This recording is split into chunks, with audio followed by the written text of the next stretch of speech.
And my hair's decided to be curly today. Sorry, I've got to point that out because fucking hell. There's a lot wrong with my hair.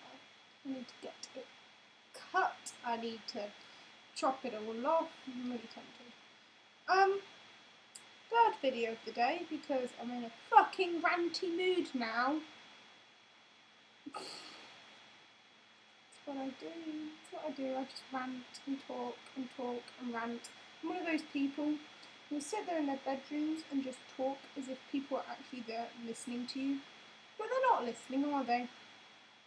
Because they don't exist half the time. Well, they're not in the same room. Like, I will sit there and I will have arguments with people who have actually pissed me off in real life about the real life situation. But I will never have this conversation with them. Mainly because I usually say such horrible things that I should probably die and be executed for those said things. I wanted to talk today about bastards. As in those annoying people in your lives who are really unhealthy for you. And I've got a few of them. I've got 2 people recently who's actually done it to me. I'm considering talking about those because those are my situations and I thought I'd tell you. I know you don't care, but you're still watching for some reason. Go the fuck on, go on. I'm really kidding, honestly. Disgusting. Going to hell. People in my lives, most of them rock. Because obviously they know me. I'm kidding, no. They make my life better in so many ways and I'm so thankful for them. And then you get those people that you know for a fair amount of time. You learn, you develop with them, and you end up caring about them. And caring is not an advantage. That Sherlock quote is so fucking relevant in my life. It's unreal. Caring is not an advantage for me because when I care, it means I get heavily involved in people's lives. To the point where I was this person's counsellor. To a certain extent. She came to me, she told me her problems, and I listened because I'm a good person and she needed someone to talk to. Then I became her friend. That's fine. Now, I don't really know where I stand with her. And it's upsetting because she was my friend. This is really the problem, to be fair. Alright, I'm just going to tell you the situation. I, as a person, have self-harmed and I have tried to commit suicide. And I still have suicidal thoughts a lot of the time. That's just who I am. I'm still tackling it. I will forever be tackling it. Because I'm a damaged human being. It just happens from time to time. So when my friend tried to commit suicide, and she hurt herself, she didn't come and talk to me. Now, I don't expect her to come and talk to me, that's fine. I mean, I've taken a lot of thought into this situation. This has been a couple of months now.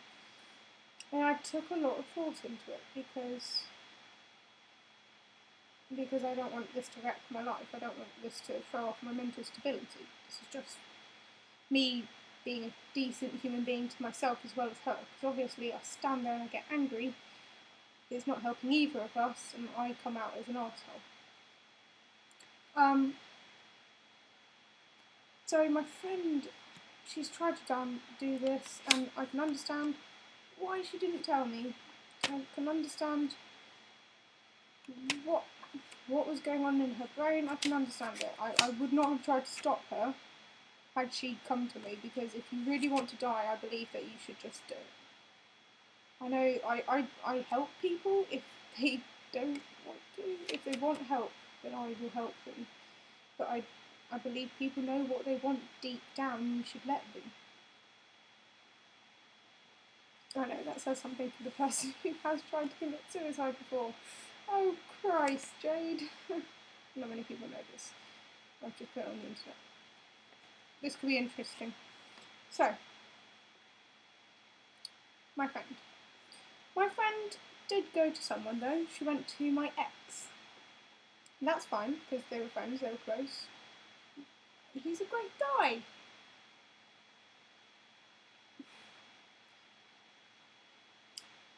When I found out he knew, I got very angry, obviously, because I thought, even though he'd broken up, he would come and tell me if something like this had happened. Because obviously this is important. It's not some childish matter. It is my friend in danger.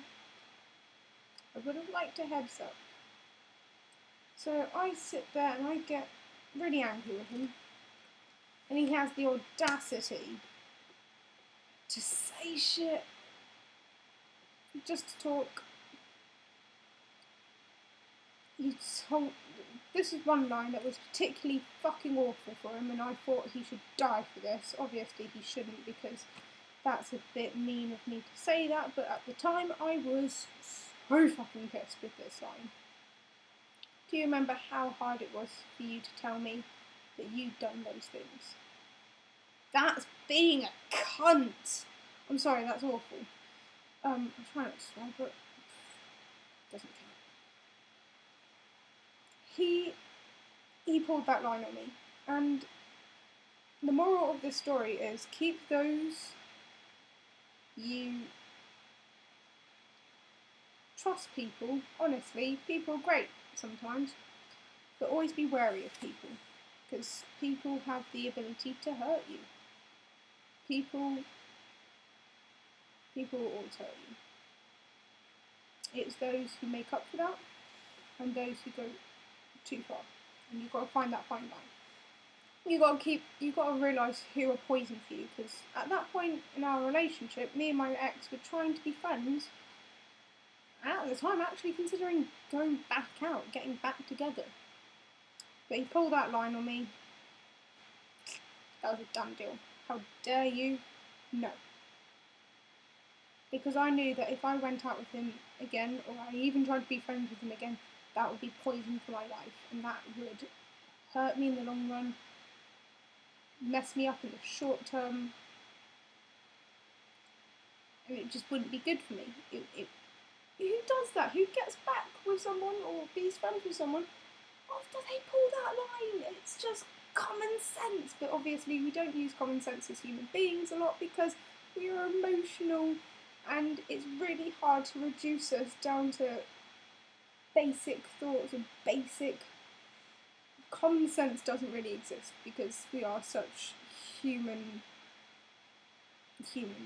We are so emotional and so brilliant that it is a curse, because we can't go, we do this because of this.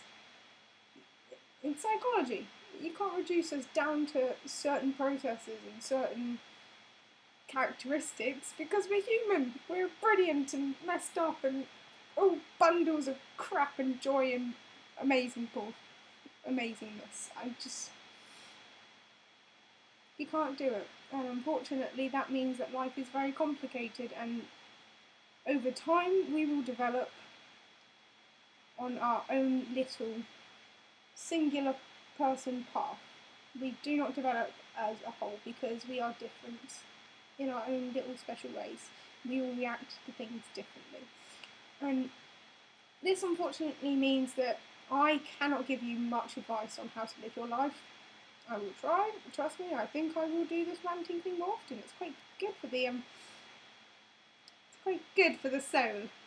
But anything I do say is the sort of person I am, talking to someone who should be like me. Someone who agrees with me and someone who shares my views on things. But if you're not that sort of person, then you're not going to find my shit helpful, and I'm sorry, but I can't suggest things that are helpful to you because I'm not your sort of person. It all comes around and goes around and all that shit.